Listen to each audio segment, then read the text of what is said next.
एक स्ट्रक्चर रखी थी आपकी डायमंड की। हम्म,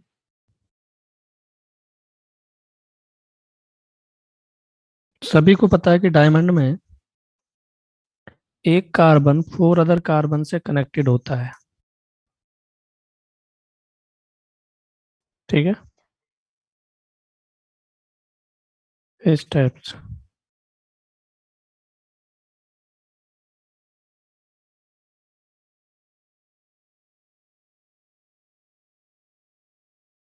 एंड सो ऑन। ठीक है, तो ये क्या है, डायमंड है। अब इसमें देखिएगा, जो कार्बन कार्बन की बॉन्ड लेंथ होती है वो कितनी होती है आपको पता है? 1.54 एंगस्ट्रॉम। ठीक है, कार्बन कार्बन डबल बॉन्ड की आपको मैंने दिखा दी है 1.34 एंगस्ट्रॉम। और कार्बन ट्रिपल बॉन्ड कार्बन की 1.2। लिख दे रहा हूँ उसको भी। ये होती है 1.34 एंगस्ट्रॉम।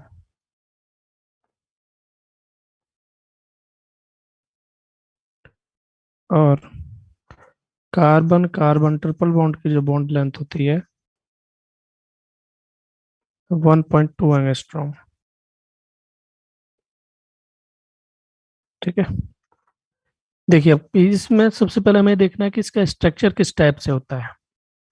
तो हमने एक स्ट्रक्चर पढ़ी थी जिंक की, ZnS की जिंक ब्लेंड स्ट्रक्चर। यस और नो?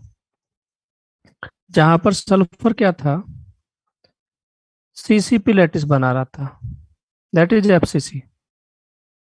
हाँ।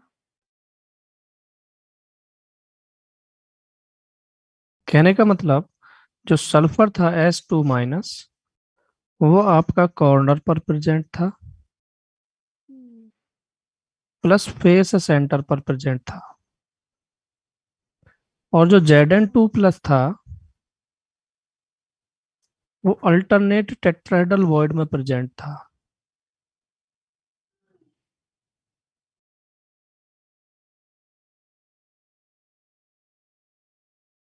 वो कितनी थी? 50% थी। 50%, हाँ। 50% of total tetrahedral void.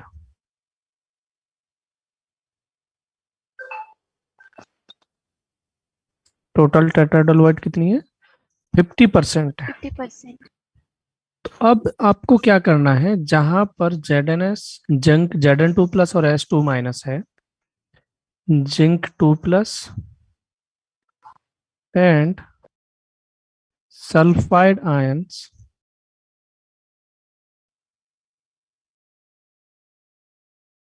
Are replaced bye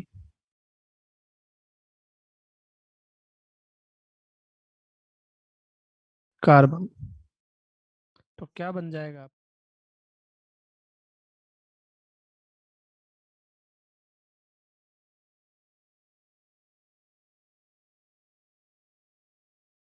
कहने का, डायमंड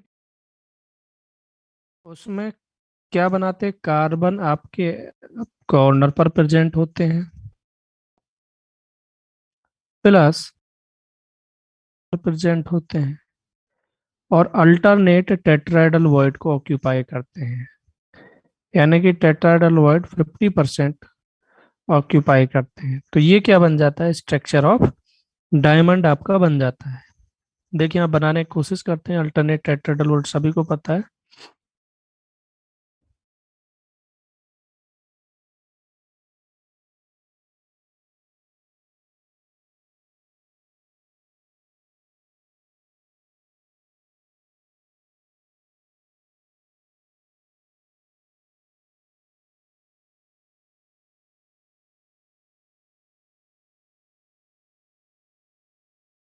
कॉर्नर पर क्या प्रेजेंट है, कार्बन प्रेजेंट है।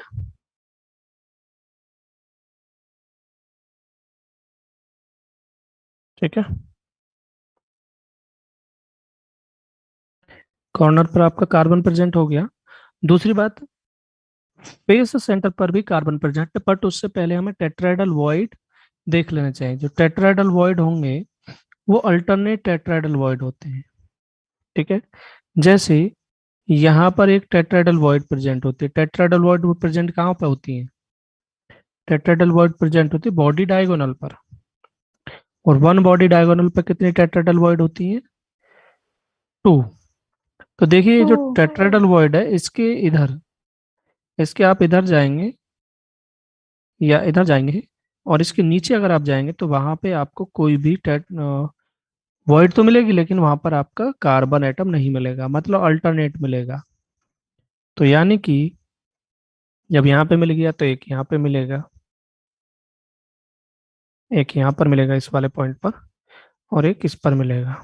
तो यानी कि क्या बनाएगा, देखो टेट्राहेड्रल टाइप यहाँ से बनता दिखाई देगा हमें।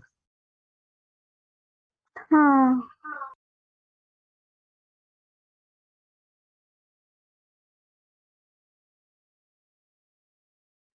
देखो टेट्राहेड्रल स्ट्रक्चर बन रही है कि नहीं बन रही है?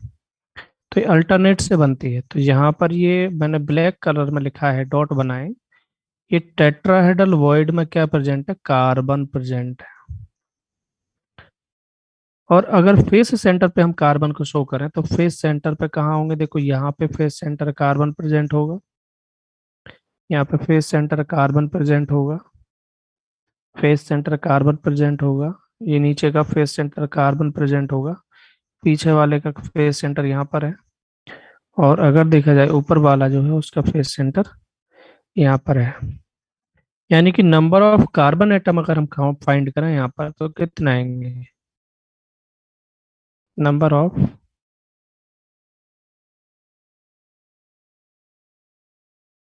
कार्बन एटम, कॉर्नर पे कितने कॉर्नर है ऑक्यूपाई है? 8 कॉर्नर है। 8। पार्टिसिपेट 1/8 करता है, प्लस फेस सेंटर कितने हैं? 6 हैं। 6। पार्टिसिपेट कितना करता है? 1/2। और टेट्राहेड्रल वॉइड कितनी है आपकी? 8 है। पार्टिसिपेट करती हैं कितनी? 50%, यानी 1/2। या डायरेक्टली आप 4 × 1 लिख सकते हैं, क्योंकि 4 4। टेट्राहेड्रल वॉइड आपने ऑक्यूपाइड की है। तो 1+3+4, टोटल कितना आ गया? 8 आ गया। यानी कि जो डायमंड होगा उसके 1 CCP लैटिस जो बनता है, या फिर जो स्ट्रक्चर होगी, उसमें आपके 8 कार्बन प्रेजेंट होते हैं। कितने कार्बन आते हैं? 8 8। कार्बन। अगर हम कोऑर्डिनेशन नंबर की बात करें तो साफ साफ दिख गया, क्योंकि कार्बन आपका टेट्राहेड्रल वॉइड में है। और टेट्राहेड्रल वॉइड कब बनती है? जब 4 एटम 4। से मिलकर बनती है। तो इसका मतलब कोऑर्डिनेशन नंबर कितना आ गया? 4। 4 इसका कोऑर्डिनेशन नंबर आ गया। कोऑर्डिनेशन। अगर यहाँ से आपसे पूछा जाए कि बताइए nearest distance between two atom, तो वो क्या आएगी? ये मैंने आपको जेडएनएस में भी बताया था, जिंक ब्लेंड स्ट्रक्चर जब आपको एक्सप्लेन किया था। तो नियरेस्ट डिस्टेंस फाइंड करने के लिए क्या करना पड़ेगा आपको, कि देखिए जो टेट्राहेड्रल वॉइड का कार्बन है और जो कॉर्नर का कार्बन है, इनको मैं दोनों को रेड कर दे रहा हूँ। ठीक है, ये है। दूसरा कलर ले लेते हैं, येलो कलर।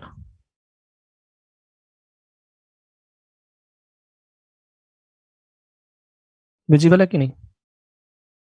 ये दो एटम है, दोनों एक दूसरे को क्या करेंगे? टच करेंगे। जब दोनों एक दूसरे को टच करेंगे तो क्या होगा? यहाँ पर इन दोनों के बीच की डिस्टेंस, हमें नियरेस्ट डिस्टेंस निकालनी है। तो नियरेस्ट डिस्टेंस के लिए क्या करना पड़ेगा हमें? हमें क्या पता है?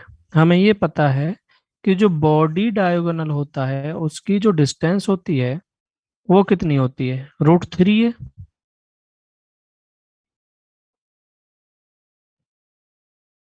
हाँ। अरे होती है कि नहीं? ऊपर लिख रहा हूँ, √3a होती है। ठीक है। अभी हमारी √3a डिस्टेंस है बॉडी डायगोनल की, यानी लेंथ है। जब हम उसका हाफ करते हैं तो हमें बॉडी सेंटर और एक कॉर्नर के बीच की डिस्टेंस मिल जाती है, उसका हम फिर से हाफ करते हैं तो टेट्राहेड्रल वॉइड का सेंटर और जो आपका कॉर्नर है उसके बीच की डिस्टेंस मिल जाती है। मतलब नियरेस्ट डिस्टेंस क्या होगी, डिस्टेंस बिटवीन कार्बन कार्बन कितनी आ जाएगी, वो आ जाएगी √3a/4। फोर। ये नियरेस्ट डिस्टेंस हो गया, डिस्टेंस बिटवीन कार्बन कार्बन। अगर आपको यहाँ से रेडियस ऑफ कार्बन निकालना है तो क्या करेंगे, ये डिस्टेंस है दो कार्बन कार्बन के बीच के सेंटर की, तो रेडियस जब आप निकालेंगे तो उसका भी क्या करना पड़ेगा, हमें हाफ करना पड़ेगा कि नहीं। हाँ। तो √3a कितना हो जाएगा, 8 हो जाएगा। तो ये क्या आ गया, कार्बन की रेडियस आ गई यहाँ पे।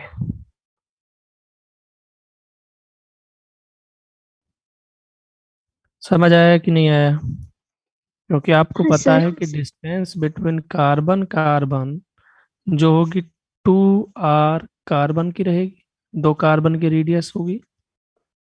तो इसलिए मैंने क्या करा, फिर से डिवाइड कर दिया, तो ये √3a/4 जो आंसर आया ये हमारा नियरेस्ट डिस्टेंस हो गया। और उसमें भी अगर आपने 2 से डिवाइड किया तो कार्बन का क्या मिल जाएगा आपको, रेडियस मिल जाएगा। ठीक है, आगे बढ़े। यस।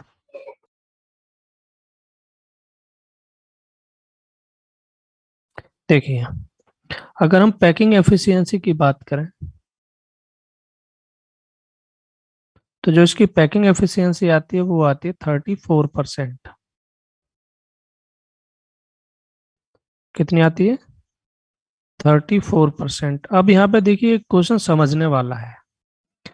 क्या क्वेश्चन समझने वाला है, जो मैंने नियरेस्ट डिस्टेंस फाइंड की है डायमंड के केस में, वो मैंने बॉडी डायगोनल से फाइंड किया, जबकि यहाँ पे तो फेस सेंटर भी है।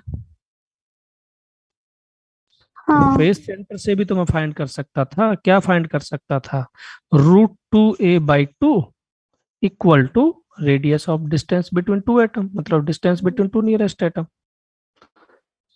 क्योंकि फेस हाँ। सेंटर भी टच करते हैं हमारे अकॉर्डिंग। लेकिन बॉडी, जब ये डायमंड की स्ट्रक्चर हम देखते हैं तो उस टाइम पे क्या होता है, जो आपका टेट्राहेड्रल वॉइड में एटम प्रेजेंट होता है, कॉर्नर में एटम प्रेजेंट होता है, वो एक्चुअल में एक दूसरे को टच करते हैं।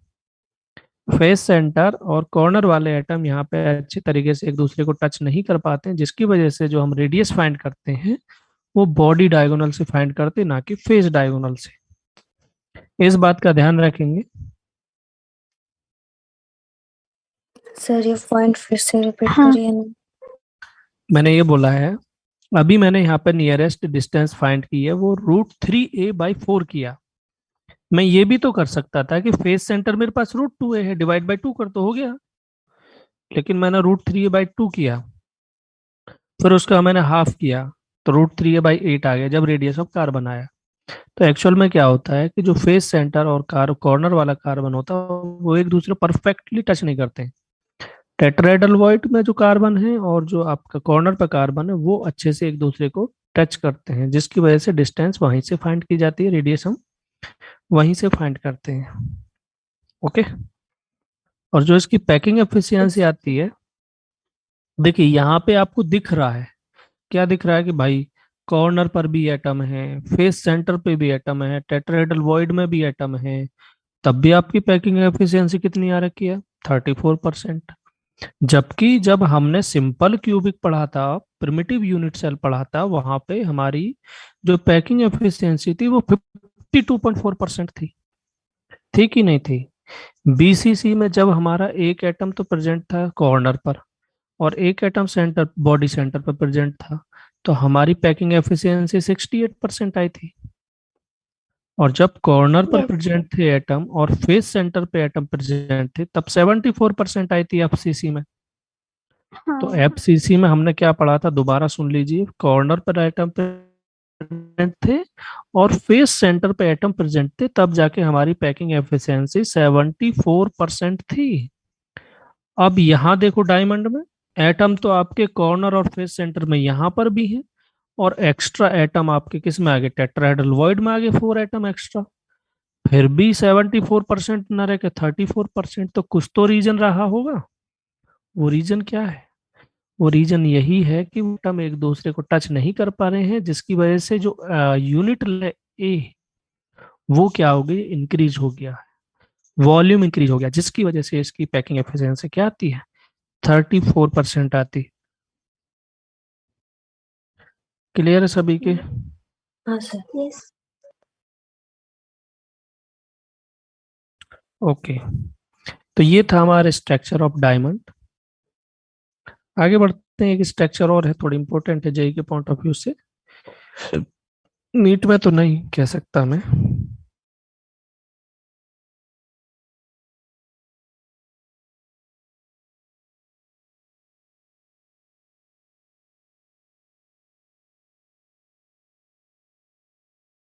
पेरोव्स्काइट स्ट्रक्चर क्या है, देखिए जरा।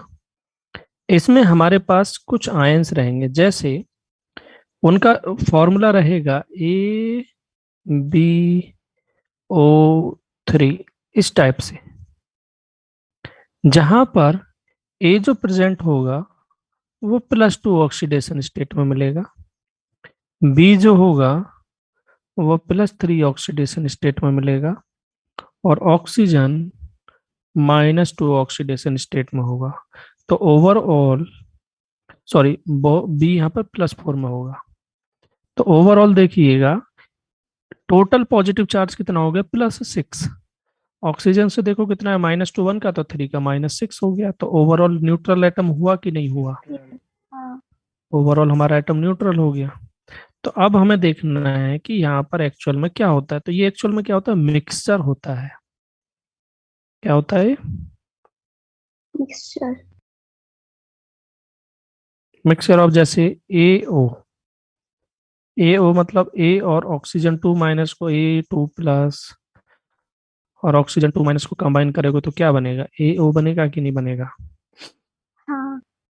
और B4+ ऑक्सीजन -2 को कंबाइन करेंगे तो B2O4 बनेगा, 2 से डिवाइड कर देंगे तो BO2 बन जाएगा। तो ये AO+BO2 का क्या होता है, मिक्सचर होता है।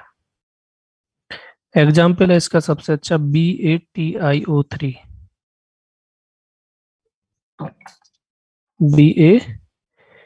BaTiO3।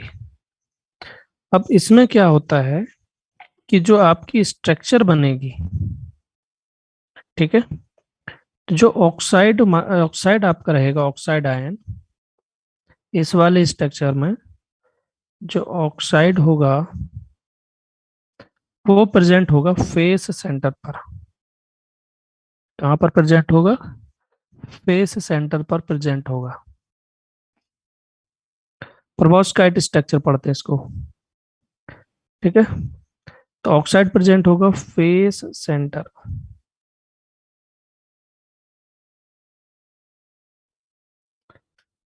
और जो आपका Ba2+ आयन होगा, Ba2+,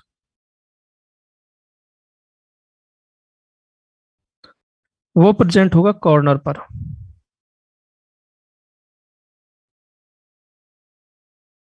और जो आपका Ti4+ होगा वो कहाँ प्रेजेंट होगा, बॉडी सेंटर पर।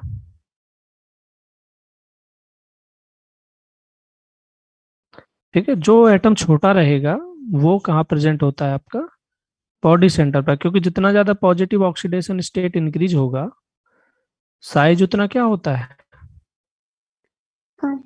कम होता है। तो वॉइड में तो स्मॉल साइज का ही आएगा ना।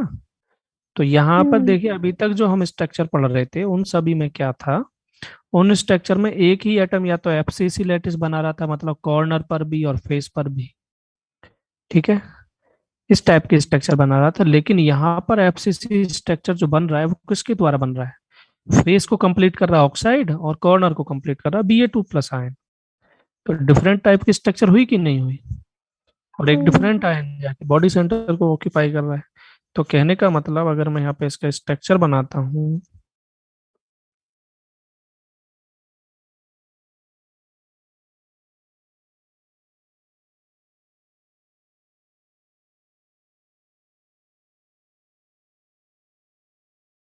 यहाँ पे ये क्यूब मेरे से अच्छे से नहीं पा रहा है, बोर्ड पे से तो बहुत अच्छा बन जाता है।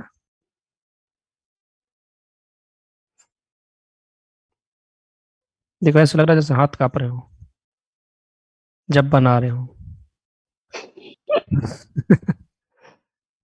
इस पे बन ही नहीं पा रहा है।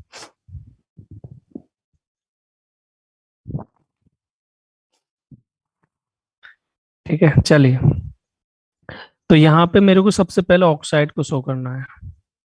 तो ऑक्साइड को मैं डिफरेंट कलर से यहाँ पे देखे आपके सामने ऑक्साइड को इस कलर से शो करूंगा। फेस सेंटर पे प्रेजेंट है, फेस सेंटर यहाँ पे बना दे रहा हूँ।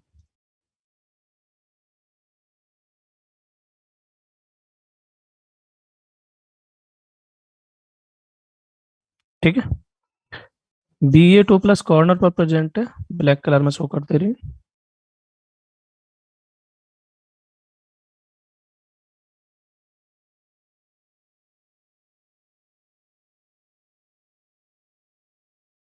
और Ti2+ कहाँ प्रेजेंट है?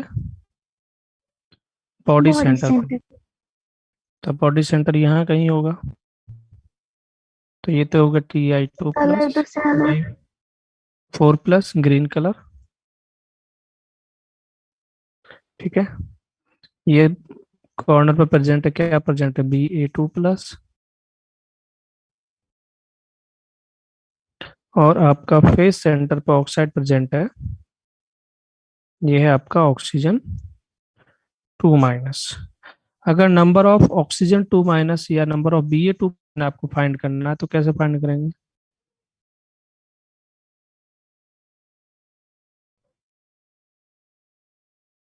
Ba2 कहाँ Yes, प्रेजेंट है? कॉर्नर पर। 8 कॉर्नर corner. है, बाई 8 यानी कि 1 आएगा। देखो फॉर्मूले में भी 1 ही है, BaTiO3। नंबर ऑफ Ti+ निकालो, 4+ 3। आयन। तो Ti तो बॉडी सेंटर पर प्रेजेंट है, हाँ। ने और 1 ही पार्टिसिपेट करता, 1 ही आ 1 गया। आएगा। नंबर ऑफ ऑक्साइड आयन कितने आएंगे? फेस सेंटर 6 है, पार्टिसिपेट 1/2 करता है, 3 आएंगे। तो फॉर्मूला देखो आपके सामने क्या बन गया, BaTiO3। तो इस टाइप की जो स्ट्रक्चर होती है वो होती है परवॉस्काइट स्ट्रक्चर। डायमंड की स्ट्रक्चर आपके सामने हो चुकी है। ठीक है, हम देखिए एक होता है इसी टाइप की स्ट्रक्चर, जैसे यहाँ पर परवॉस्काइट स्ट्रक्चर है ये हमारी। ठीक है, इसी टाइप से AbO3 है यहाँ पर। एक बनता है Ab2O4 टाइप का स्ट्रक्चर।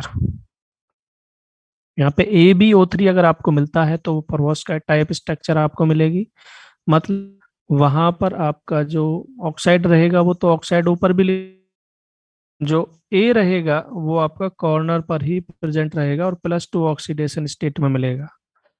और जो बी मिलेगा वो आपको +4 ऑक्सीडेशन में मिलेगा, और वो कहाँ प्रेजेंट होगा? बॉडी सेंटर पर ही प्रेजेंट होगा। ठीक है, आगे देखें हम, तो हमारा एक कंपाउंड हो गया, अभी हो गया हमारा AbO3, जिसको हमने परवॉस्काइट बोल दिया। एक होता है Ab2O4। Ab2O4 क्या होता है? देखो अगर इसको आप चार्ज से बैलेंस करेंगे तो चार्ज से किस टाइप से बैलेंस कर सकते हैं आप? आपने यहाँ पे ध्यान से देखो तो 4 - 2 इक्वल टू कितना हो गया? -8 आ गया। कहने का मतलब आपका +8 आना चाहिए। तो ए जो रहता है वो +2 में रहता है, और जो बी रहता है वो +4. +3 रहता है। तो +6 हो गया, और ये +2 हो गया, कितना हो गया? +8 हो गया। हुआ कि नहीं हुआ? हुआ। तो यानी कि यहाँ पर भी हमारे दो टाइप, ये मिक्सचर प्रेजेंट होता है। क्या प्रेजेंट होता है? यहाँ पे भी मिक्सचर होता है। मिक्सचर में क्या होता है? देखिए यहाँ पर एक तो आपको किस में मिला? +2 में मिला। और एक आपको किस में मिला, +3 में मिला। +6। अरे +3 ना। हाँ हाँ हाँ। +3।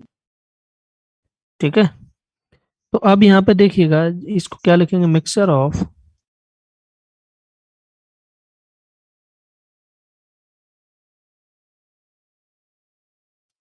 AO लिख सकता हूँ, और क्या लिख सकते हैं, B3 प्लस ऑक्सीजन -2।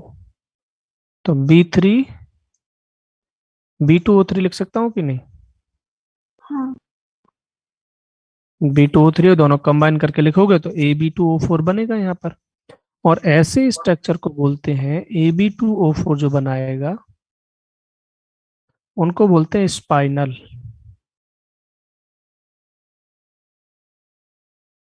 क्या बोलते हैं, फाइनल। Spinal structure.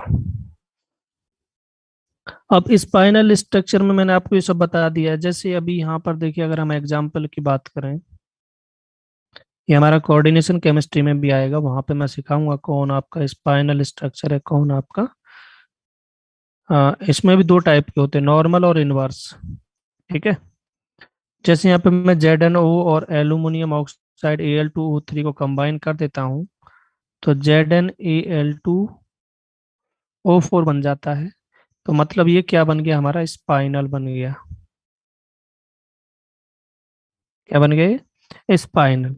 अब हमें ये देखना है कि ये हमारा नॉर्मल स्पाइनल है या फिर इनवर्स स्पाइनल, यानी कि स्पाइनल जो होगा, स्पाइनल हमारे दो टाइप के होते हैं।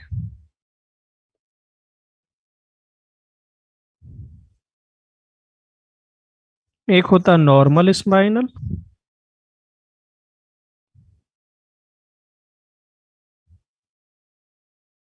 एक होता है इनवर्स स्पाइनल।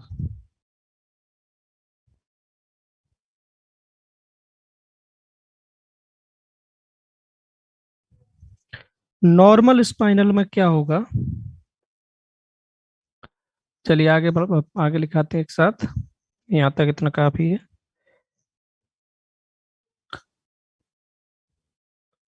हो गया स्क्रीनशॉट।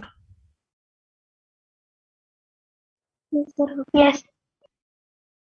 ओके, देखिए नॉर्मल स्पाइनल में क्या होता है,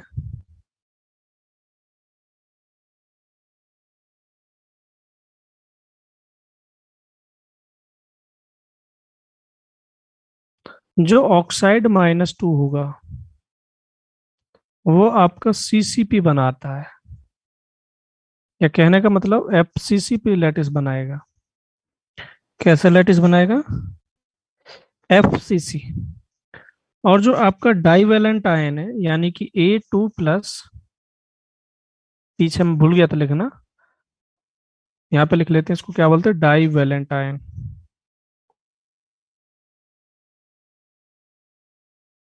थ्री होगा तो क्या बोलेंगे, ट्राईवेलेंट बोलेंगे। फोर होगा तो क्या बोलेंगे, टेट्रावेलेंट।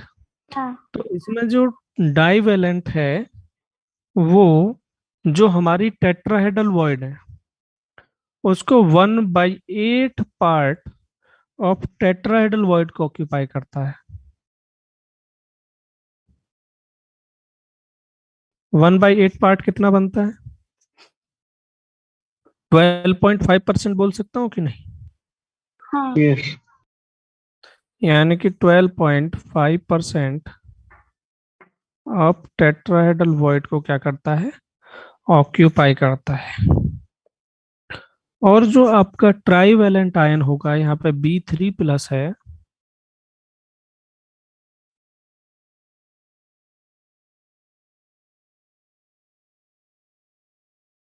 वो क्या करता है, 1/2 ऑफ ऑक्टाहेड्रल वॉइड को। 1/2 कितना आएगा, 50% आएगा कि नहीं, यस। 50% ऑफ ऑक्टाहेड्रल वॉइड को ऑक्यूपाई करेगा। आप फॉर्मूला बना के देख लीजिए, नंबर ऑफ ऑक्सीजन 2 माइनस कितने आएंगे, CCP में कॉर्नर पर 8, 1/8 पार्टिसिपेट करेगा, प्लस फेस सेंटर पे कितना होगा 6, 1/2 2 पार्टिसिपेट करेगा, कितना हो गया 4 1 + 3 4 हो गया। नंबर ऑफ A2+ निकाल लीजिए आप। 12.5% यानी 1/8 पार्टिसिपेट करता है। और कितनी टेट्राहेड्रल वॉइड होती हैं 8 होती हैं, तो कितना आ गया 1। नंबर ऑफ B3+ आयन की अगर आप बात करेंगे तो 1/2 of octahedral void. Octahedral void कितनी होती है 4, यानी 2 आ गया। तो फॉर्मूला क्या बन गया बोलो। A1 B2 B2 O4 A B2O4 B2O4। तो ये क्या है हमारा नॉर्मल स्पाइनल की कंडीशन है। सर इसको AbO2 नहीं क्या लिख सकते? हम्म AbO2 AbO2 क्यों हाँ लिखोगे भाई? फिर A1/2 लिखना पड़ेगा ना, 2 से डिवाइड कर रहे हो तो आप। यस हाँ सर इनवर्स फाइनल कैसे होता है? तो इसमें नंबर ऑफ फॉर्मूला यूनिट अगर आपसे पूछा जाए कितना आएगा?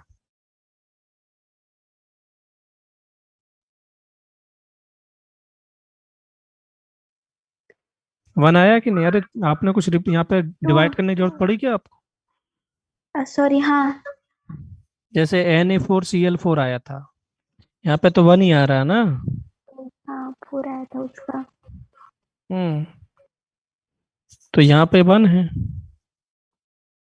ठीक है। अब यस होता है इनवर्स स्पाइनल।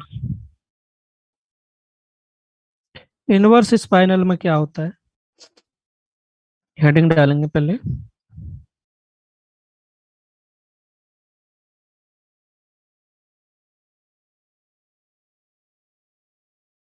देखिए यहाँ पे सिर्फ मैं आपको कंडीशन बता रहा हूँ कि इनवर्स स्पाइनल की कंडीशन क्या है, ठीक है। हाँ लेकिन जो इनको फाइंड किया जाएगा वो फाइंड किया जाता है CFSC के बेस पर। CFSC crystal field stabilisation energy के बेस पर फाइंड किया जाता है, ठीक है। और वहां पे फाइंड करेंगे तब देखेंगे किस टाइप से हमें नॉर्मल और इनवर्स बताया, इनवर्स स्पाइनल फाइंड बतानी होती है। बस अभी कंडीशन देख रहे हैं कि आयन हमारे यहाँ यहाँ अगर प्रेजेंट हैं तो मतलब कि जो स्ट्रक्चर रहेगा वो हमारा नॉर्मल है या इनवर्स है, हम लोग ये देख रहे हैं अभी। तो अभी यहाँ पर क्या है देखिएगा कि जो आपका यहाँ पर ऑक्साइड आयन रहेगा वो यहाँ पर भी आपका CCP और FCC लैटिस बनाएगा। CCP और FCC लैटिस बनाएगा। और जो A2+ आयन है, जो A2+ आयन होगा वो आपका 1/8 of tetrahedral void he occupy करेगा, यानी कि वही 12.5% of tetrahedral void, TD void,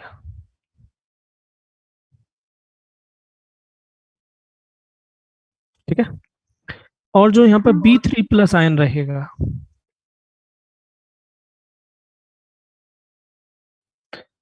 B3+ ion जो रहेगा वो टेट्राहेड्रल और ऑक्टाहेड्रल दोनों में आएगा अब, यानी कि 1/8 part 1/8 of tetrahedral void plus 1/4 of octahedral void. कहने का मतलब कि 12.5% ऑफ टेट्राहेड्रल वॉइड को ऑक्यूपाई करेगा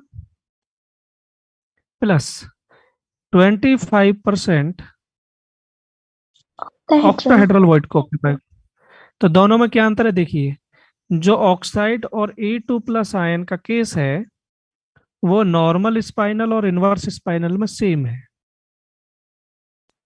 अंतर कहाँ पे आ रखा है, जो B3+ आयन है उसमें क्या है देखिए, नॉर्मल स्पाइनल में दोनों B3 प्लस आयन, दो फिर B3 प्लस आयन आएंगे, दोनों के दोनों 50% ऑक्टाहेड्रल वॉइड को ऑक्यूपाई करेंगे। बट यहाँ पे ऐसा नहीं है, वन तो टेट्राहेड्रल में चला जाएगा और वन ऑक्टाहेड्रल में चला जाएगा, तो इसलिए इसको क्या बोलते हैं हम, इनवर्स स्पाइनल बोलते हैं। ठीक है। अगर मुझे यहाँ पे नंबर ऑफ आयन्स निकालने हैं तो वो कैसे निकलेंगे, देखो जरा। Number of oxygen minus oxygen निकालना है तो कैसे निकालेंगे, 8 कॉर्नर होते हैं, 1/8 पार्टिसिपेट करेगा, 6 फेस है, 1/2 पार्टिसिपेट करेगा, 4 आ गए। नंबर ऑफ A2 प्लस निकालो, तो A2 प्लस कितना, 25% यानी 1/8, और उसकी 1 octahedral void, tetrahedral void occupy करता है 8 का। ठीक है, तो कितना आ गया, 1 आ गया। Number of B3 plus ion कितना आ गया, 8 में से 1 ऑक्यूपाई करता है, यानी कि 1/8 मल्टीप्लाई 8 प्लस आपका ऑक्टाहेड्रल कितनी ऑक्यूपाइड करता है, 25%, यानी कि 1/4 मल्टीप्लाई कितने होते हैं, 4 होते हैं। तो 1 + 1 कितने आ गए, 2 आ गए। तो फॉर्मूला यहाँ पर भी क्या बन गया आपका, AB2O4।